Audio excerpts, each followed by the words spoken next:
10장 1절 10절 말씀 함께 교독하도록 하겠습니다. 여호와께서 모세에게 이르시되 바로에게로 들어가라. 내가 그의 마음과 그의 신하들의 마음을 완강하게 함은 나의 표징을 그들 중에 보이기 위함이며 내가 그들 가운데에서 행한 표징을 내 아들과 내 자손의 귀에 전하기 위함이라. 너희는 내가 여호와인 줄을 알리라. 모세와 아론이 바로에게 들어가서 그에게 이르되 히브리 사람의 하나님 여호와께서 말씀하시기를 내가 어느 때까지 내 앞에 겸비하지 아니하겠느냐. 내 백성을 보내라. 그들이 나를 섬길 것이니라. 내가 만일 내 백성 보내기를 거절하면 내가 메뚜기를 내 궁중에 들어가게 하리니 메뚜기가 지면을 덮어서 사람이 땅을 볼 수 없을 것이라. 메뚜기가 내게 남은 그것 곧 우박을 면하고 남은 것을 먹으며 너희를 위하여 들에서 자라나는 모든 나무를 먹을 것이며 또 내 집들과 내 모든 신하의 집들과 모든 애굽 사람의 집들에 가득하리니 이는 내 아버지와 내 조상이 이 땅에 있었던 그날로부터 오늘까지 보지 못하였던 것입니다 하셨고 돌이켜 바로에게서 나오니. 아멘. 할렐루야. 우리 옆분들에게 이 시간 큰 은혜 받으세요. 서로 축복하며 인사하시겠습니다. 예, 저 말씀 듣기 전에 함께 고백하겠습니다. 시작. 성령님 말씀하소서. 내가 듣겠습니다. 성령님 깨닫게 하소서. 내 마음을 열어 주소서. 아멘. 자, 오늘 본문은요 메뚜기 재앙을 소개하고 있습니다. 자, 메뚜기 재앙이 몇 번째 재앙이에요? 피개, 이파, 까, 우, 맹. 여덟 번째 재앙이네, 그렇죠? 여덟 번째 재앙. 예. 자, 일곱 번째 재앙 우박 재앙도 애굽 전적에 피해를 주긴 했지만요, 갈수록 그 피해가 커지고 있는 것을 볼 수가 있습니다. 일곱 번째 재앙인 우박 재앙 때는요, 삶과 보리는 상하였지만 아직 밀과 쌀보리는 상하지 않은 때였습니다. 우리 한번 말씀 볼까요? 출애굽기 9장 31절 32절 우리 한 절씩 읽도록 하겠습니다. 9장 31절 성경 보시면서 그때 보리는 이삭이 나왔고 삶은 꽃이 피었으므로 삶과 보리가 상하였으나 같이 읽으세요. 성경 보면서 시작. 그러나 밀과 쌀보리는 자라지 아니함으로 상하지 아니하였더라. 그렇죠? 일곱 번째 재앙 때는요, 밀과 쌀보리는 아직 상하지 아니었습니다. 그런데 여덟 번째 재앙인 메뚜기 때는 어때요? 조금만 싹이 나와 있으면은 그냥 싹 쓸어버리는 거예요. 간단히 말하면 재앙이 거듭될수록 더 세진다는 것을 알 수가 있습니다. 우리 출애굽기 10장 12절부터 14절 성경 말씀 보면서 한 절씩 기록하겠습니다. 10장 12절에서 여호와께서 모세에게 이르시되 애굽 땅 위에 내 손을 내밀어 메뚜기를 애굽 땅에 올라오게 하여 우박에 상하지 아니한 밭에 모든 채소를 먹게 하라. 모세가 애굽 땅 위 백성 강의를 들으며 여호와께서 동풍을 일으켜 온 낮과 온 밤에 울게 하시고 아침이 되매 동풍이 메뚜기를 풀어버리고 14절 다시 읽겠습니다.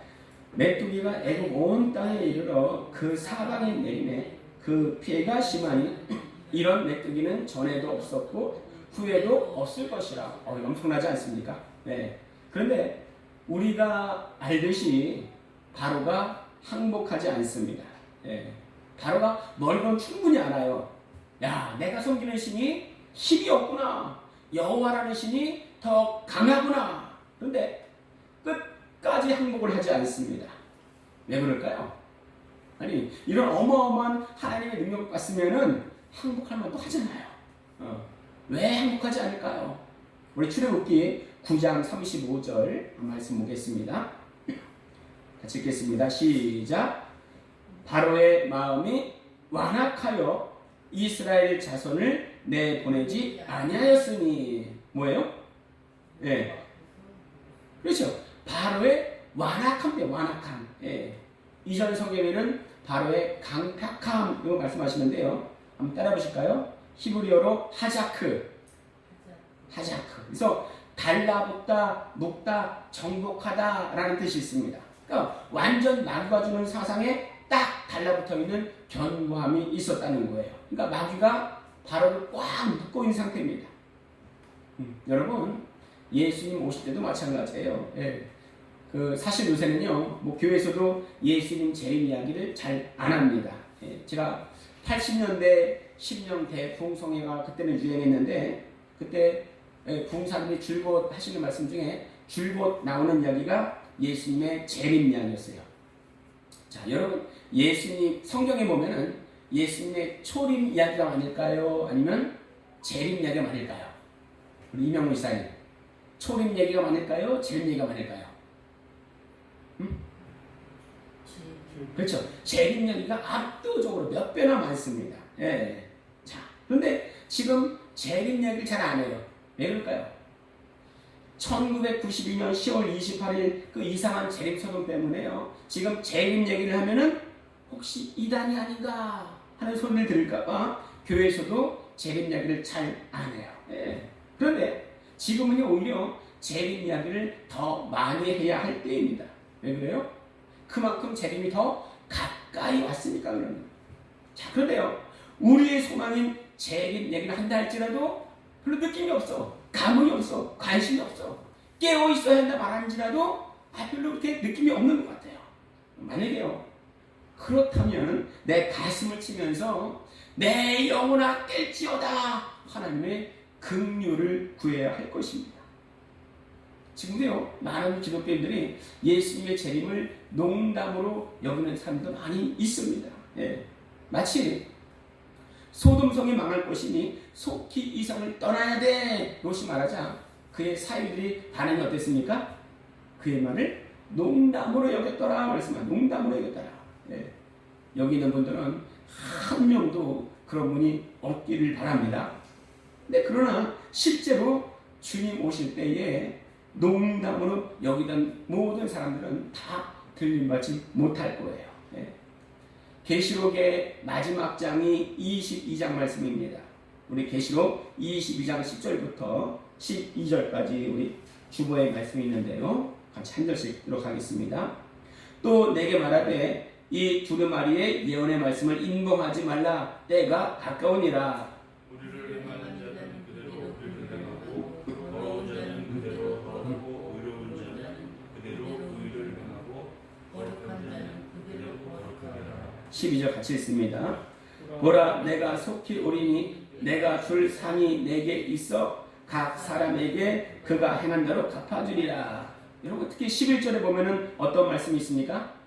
불의를 행한 자는 그대로 불의를 행하고 더러운 자는 그대로 더럽고. 이게 뭐예요? 하나님이 손대지 않습니다. 하나님이 손대지 않는다니까요. 말씀이 들려와도요, 바로와 같은 완고함이 있으면 계속 저주의 길로 빠지는 거예요. 자, 그런데요, 또 이상한 말씀 나옵니다. 이상한 말씀 나와요. 우리 성경을 좀 찾아볼까요? 출애굽기 10장 20절. 출애굽기 10장 20절 같이 읽겠습니다. 다 찾으신 줄 알고 같이 읽습니다. 시작. 그러나 여호와께서 바로의 마음을 완악하게 하셨으므로 이스라엘 자손을 보내지 아니하였더라. 여러분, 바로가요 마음이 완악해가지고 이스라엘 자손을 보내지 않는데 출애굽기 10장 20절 보니까 어떻게 나와 있어요? 바로의 마음을 완악하게 하신 것은 누가 그러셨다고 그래요? 네? 바로의 마음을 누가 완악하게 하셨다고요? 그렇죠. 하나님께서 그렇게 하셨다는 거예요. 아니 그러면은 이게 뭐야?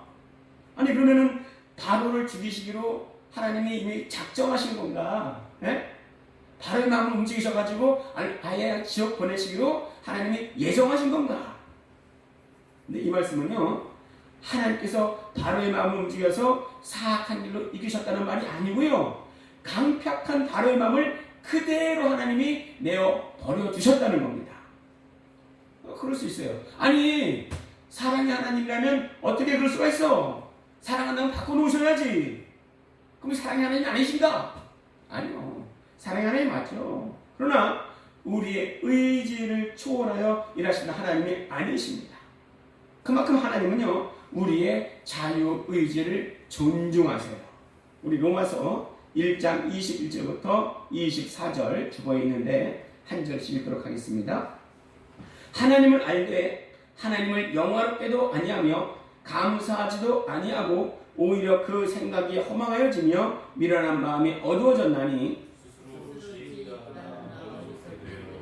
썩어지지 아니하는 하나님의 영광을 썩어질 사람과 새와 짐승과 기어다니는 동물 모양의 우상으로 바꾸었느니라.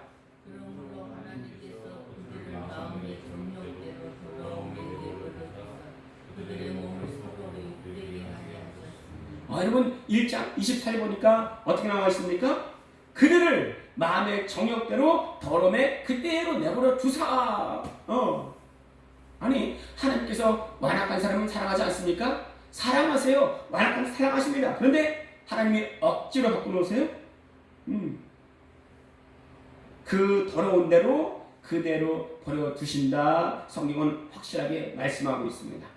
이 대표적인 인물이 누구예요? 바로 바로 왕이에요. 네. 재앙이 있을 때 정신 차려야 되는데, 하나님 말씀 들을 때 정신 차려야 되는데 자기 완고함이 문제인 거예요. 강팍함이 문제인 거예요. 네. 우리 절대로 바로의 뒤를 잊지 않기를 축원드립니다. 아멘. 그렇죠? 우리 그래서 시시때때로요, 나의 강팍함을 보면서, 완고함을 보면서 주여 나를 불쌍히 여겨주시옵소서 고백해야 할 것이에요. 하나님은 살려고 하는 자를 살려주십니다. 이게 하나님의 예정이에요. 예정론이라고 해가지고 하나님의 천국 갈자, 지옥 갈자를 미리 선별해 놓으셨다는 것이 아니고, 예수 믿는 자를 하나님이 구원하시기로 작정하셨다는 게 하나님의 예정론이에요. 이거 오해하지 말아야 됩니다. 천국은 누구의 것입니까?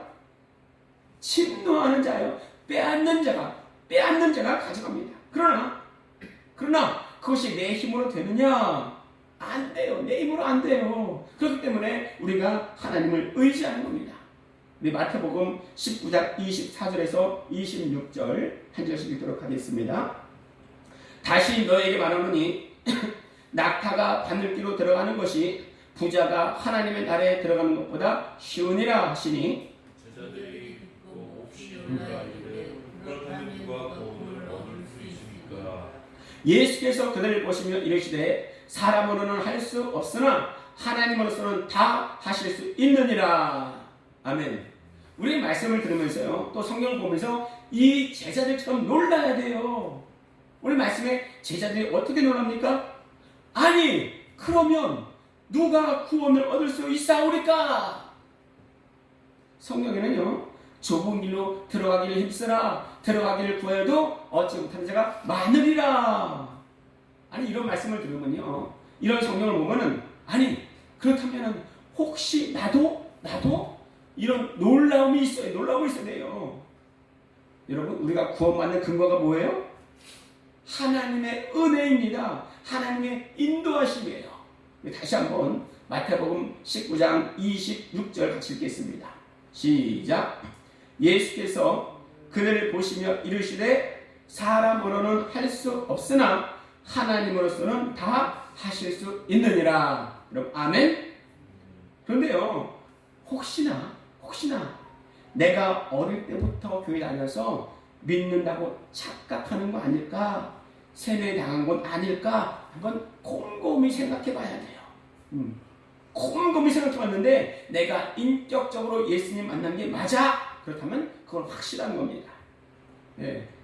그런 믿음이 있다면요, 그런 사람의 공통적인 사명 특징이 있는데, 그게 뭐예요?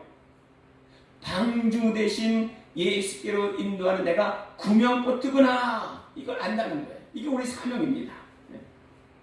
천국은 침노하는 자의 것이에요. 침노하는 자가 누구의 도움으로요? 성령 하나님. 우리가 성령님 말할 때 그 앞에 붙는 수식어가 있습니다. 보통 뭐라 그래요? 보혜사 성령님, 그죠? 근데 보혜사라는 말은요, 파라클레토스, 그래서 옆에서 우리를 도와주시는 분, 이런 뜻이 있습니다. 그러니까요, 우리의 신앙생활은 철저하게 성령님의 도움받아야 돼요. 예. 성령 없이 내 힘으로 할 수 있다? 뭐 쓸데없는 소리입니다. 쓸데없는 소리예요.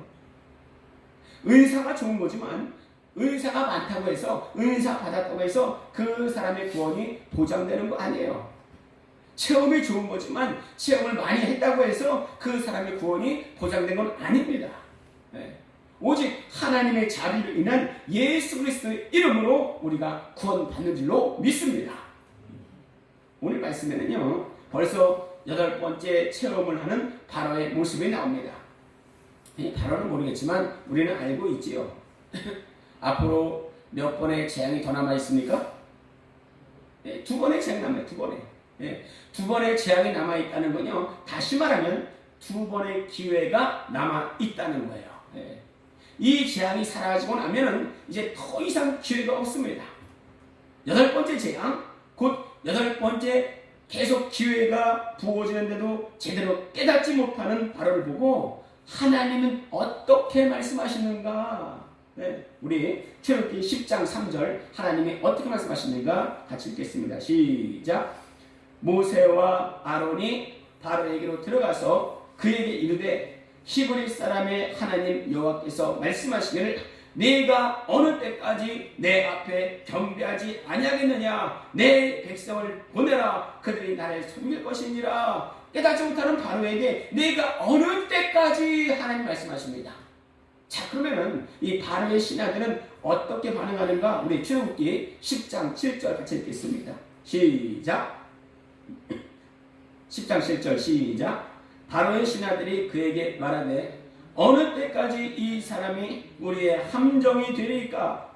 그 사람들을 보내어 그들의 하나님 여호와를 섬기게 하소서. 왕은 아직도 애굽이 망한 줄을 알지 못하시나이까? 아니 하나님이 뭐라고 하신다고요? 어느 때까지 이럴 거야? 어느 때까지? 바로 신하들은 뭐라고 합니까? 어느 때까지 이러실 겁니까? 신기하게도요. 신기하게도 하나님과 바로의 신하들이 똑같은 말을 하고 있습니다. 그게 뭐라고요? 어느 때까지, 어느 때까지. 바로의 신하들은 깨달았는데 문제는 뭐예요? 바로 왕이 깨닫지 못하고 있는 거예요. 지금 우리의 행태도 그렇습니다. 깨닫지 못하면은 그 아래에 있는 신하들이, 그 아래에 있는 사람들이 수천, 수백 번을 깨달아도요, 지도자가 깨닫지 못하면 바뀌지 않아요. 좋은 지도자를 만난다는 게 최고의 복입니다. 그러기에 우리는요, 나라와 민족을 위해서, 교회를 위해서, 이 사회를 위해서 기도해야 할 것입니다. 오늘 바로가 당한 것이 민족적인 환난이라면 개인적인 환난도 있습니다. 바로가 당한 것은 민족적 환난이잖아요. 근데 개인적인 환난도 있습니다. 성경에 보면요, 2번의 무익한 종이라는 말이 나옵니다. 누가복음 17장 10절 같이 읽겠습니다. 시작. 이와 같이 너희도 명령받은 것을 다 행한 후에 이르기를 우리는 무익한 종이라 우리가 하여야 할 일을 한 것뿐이니라 할지니. 자, 네, 마태복음 25장 30절 말씀이에요. 같이 읽겠습니다. 시작. 이 무익한 종을 바깥 어두운 데로 내쫓으라. 거기서 슬피 울며 이를 갈리라. 오늘 이 2 말씀 중에서 공통적 나오는 말씀이 뭐예요? 무익한 종, 무익한 종. 그런데 한 번은요, 내 자신을 보면서, 나의 연약함을 보면서 하나님, 나는 무익한 종입니다 고백하는 사람이 있고요. 또 한 번은요, 주님이 보실 때에 너는 무익한 종이라 말씀하시는 2 경우가 있다는 거예요. 우리는 뭐가 되어야 되겠습니까? 라고 물으면 이러는 질문이겠죠. 당연한 대답이 나오겠죠. 그러나 그러기 위해서는요, 우리가 주신 은혜 위에서 절대적인 순종과 헌신이 필요합니다. 이전에 말씀드린 적 있는데요, 구원받기 위해서는 예수님의 피가 필요하고요, 더 나은 성장과 성숙을 위해선 우리의 헌신적인 피가 필요합니다. 세상 사람들도요, 이걸 알아요. 제가 학생 때 고1인가 모르겠는데 아마 고1 때 같아요. 저희가 미션 스쿨이었는데 제가 반의 신앙부장이었습니다. 근데 한 친구가 저번에 기철아, 난 열심히 기도하는데 왜 이렇게 학업 성적이 오르지 않는 걸까? 이렇게 물어보길래 제가 아니 기도한 만큼 공부 열심히 했냐? 했더니 배시시 웃으면서 그건 아닌 것 같아 그러더라고요. 예, 그래서 그 친구 보면서 그게 답이다. 예, 이렇게 말했던 적이 있습니다. 우리는요 은혜로 구원받고 은혜로 살아간다고 하니까 마치 아무것도 안 해도 된다는 것처럼 여기는 사람들이 참 많이 있습니다. 우리가 믿음의 행위를 하지 않으면요 믿음의 성장, 성숙은 없습니다. 예, 믿음의 행위가 뭐예요? 말기찬, 말기찬. 말기찬이 뭐예요? 말씀, 기도, 찬양입니다. 말씀과 기도로 건강한 신앙생활을 할 수가 있는 거예요. 예. 그러니까 우리 산 밑에 보면은 배드민턴장이 있어요. 배드민턴장. 예. 오늘도 아침에 오니까 계속 또 운동하고 있더라고요. 예. 그분들이 얼마나 열심히 하는지 몰라요. 예. 오시는 분은 계속 와요. 왜냐?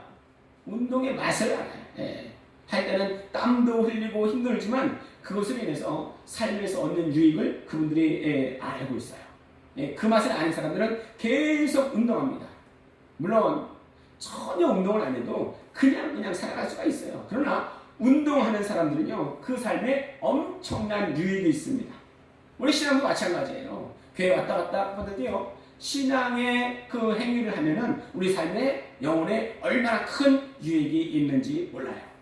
우리 디모데전서 4장 7절 8절 한 절씩 읽겠습니다. 망령되고 허탄한 신화를 버리고 경건에 이르도록 네 자신을 연단하라. 육체의 연단은 약간의 유익이 있으나 경건은 범사의 유익하니 중생과 내세의 약속입니다. 그렇습니다. 네. 운동하는 것도요 얼마나 내 육신을 위해서 얼마나 유익한지 몰라요. 그런데 내 이 육체의 연단은 약간의 유익이 있지만 경건은 범사에 유익한데 금생과 내생의 약속이 있느니라. 이게 신앙의 성장과 성숙을 이룬다는 말씀이에요. 우리 요한일서 5장 4절 같이 읽겠습니다. 시작. 무릇 하나님께로부터 난 자마다 세상을 이기느니라. 세상을 이기는 승리는 이것이니 우리의 믿음이니라. 네, 아멘. 우리 말씀이 아멘합니다. 그러나 이 말씀이 우리의 삶에 순종이 되지 않는다면 그 말씀은 내 것이 아니에요. 네. 사람들은 연단을 싫어합니다. 너무 힘든 것 같아요. 네. 괴로운 것 같아요. 연단을 싫어하지만 오늘 디모데전서 4장 10절에 뭐라고 말씀하십니까? 내 자신을 연단하라. 바로 이 연단이 내 영적인 근육을 키우는 겁니다. 영의 운동을 하면 영적인 근육이 생기고 삶의 현장에서 승리할 수가 있습니다. 어느 때까지 해야 됩니까? 숨이 멈추는 그 시간까지 하는 거예요. 네. 우리는 계속해서 믿음의 활동, 믿음의 행위를 계속하여 나아갈 때에 세상이 감당하지 못하는 자, 세상에서 승리하는 자가 될 것입니다.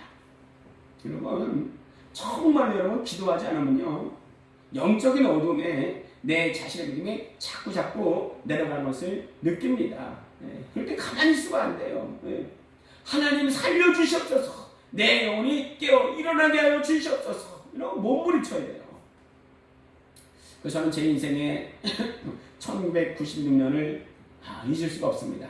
그때는 제가 아직 신학을 하기 이전인데 청년 때인데 좀 그때는 좀 많이 기도했던 것 같아요. 그때는 기도하니까 뭘 하든 은혜가 되는 거예요. 기도에 탄력받으니까요. 기도하면은 즉각 이루어지더라고요. 그 한 번은 그때 1996년 8월쯤에 한양대에서 하는 선교축제에 간 적이 있는데 이상하게 그때는 정말 은혜가 안 되는 거예요. 야 이상하다. 이런 적이 없는데 혼자 기도하고 혼자 찬양해도 은혜의 담비가 내려왔는데 왜 이렇게 은혜가 안 될까? 그때 거기서 일주일이 있었는데 그 금요일 이제 마지막 밤을 지나게 되었습니다. 잠을 자려고 눈을 감았는데요. 갑자기 뭔가가 저게 휙 날아오는 거예요. 검은 점이 혹 날아오는 거예요. 저 그것이 바로 악한 영임을 깨달았습니다. 그래서 내가 너 누군지 안다. 예수님의 이름으로 명하노니 떠나갈지어다 했는데 안 떠나는 거예요. 화가 났습니다. 아니 내 이름으로 하는 것도 아니고 예수님의 이름으로 하는데 왜 안 따라갈까? 그래서 다시 한번 내게 주신 나사렛 예수 그리스도 이름으로 너는 더러우심 떠나갈지어다 선포하자 하나의 검은 점으로 왔는데 여러 갈래로 나뉘어져서 떠나가는 것을 볼 수가 있었습니다. 여러분 이렇게 악한 영은요 우리가 은혜 받지 못하도록 우리가 예배에 집중하지 못하도록 우리가 말씀을 제대로 듣지 못하도록 계속 미혹하고 유혹하고 괴롭힙니다. 왜 그래요? 말씀을 들으면서 신앙의 근육이 생기고 믿음의 성장, 성숙이 이루어지기 때문이에요. 여러분 영적 세계가 얼마나 무서운지 몰라요. 내 믿음을 파먹기 위해서 떨어뜨리기 위해서 시시각각 찾아오는 도둑 같은 놈이 존재한다 이 말이에요. 여러분 만약에 내 지갑에 100만 원이 있는데 어떤 사람이 그걸 훔쳐가려고 한다면 여러분 그냥 느긋하게 바라만 보고 계시겠습니까? 저 도둑놈 잡아라! 두 눈에 쌍심지를 켜고 달려들 거예요. 그런데 내 믿음을 내 신앙을 도둑질하는 것에는 별로 신경을 쓰지 않는다는 거예요. 우리 함께 요한복음 10장 10절 같이 읽겠습니다. 시작. 도둑이 오는 것은 도둑질하고 죽이고 멸망시키려는 것뿐이요 내가 온 것은 양으로 생명을 얻게 하고 더 풍성히 얻게 하는 것이다. 여러분 믿음이 아예 없구나. 믿음이 도둑 맞을 때 벌어지는 현상이 있는데요 흑암재앙입니다. 내려오는 영적으로 어두워지는 현상이 찾아옵니다. 오늘 말씀에서는 9번째 장인 흑암재앙으로 다가오고 있습니다. 믿음이 아예 없는 바로는요 고스란히 흑암재앙을 당하게 됩니다. 빛과 어둠이 나뉘어진 채로 사흘을 보냈을 때 이들은 어떤 마음이 들었을까요?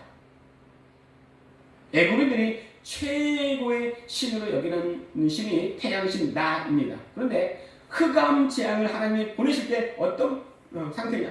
너희가 이 땅에서 섬기는 너희 신이 얼마나 부질 없고 허무한 실체인가를 만방에 드러내십니다. 애굽에 내려진 이런 재앙들은요 이런 의미에서 바로의 선택이고 완악함의 결과인 것입니다. 하나님께서 그들을 완악하게 두신 게 아니에요. 그냥 그렇게 되도록 내어버려 주신 것입니다. 완악한 바로를 그대로 놓아두시는 하나님이 흑암재앙으로 그들을 심판하시는 것을 보면서 우리 마음을 완악한 대로 그냥 놓아두지 말아야 되겠다. 이런 성령의 음성으로 들으시면서 우리가 이 시간 함께 기도하겠습니다. 첫 번째는요. 나를 성령으로 사로잡아 주시고 은혜 가운데 나를 그냥 두지 마시옵소서. 두 번째, 우리 교회에 들어오는 자마다 주의 평안과 성령 충만을 주시옵소서. 우리가 주여 한번 부르시고 함께 기도하겠습니다. 주여! 살아계셔서 지금도 역사하신 아버지 하나님, 하나님 우리가 하나님이여 처음 바로같이 완악함 가운데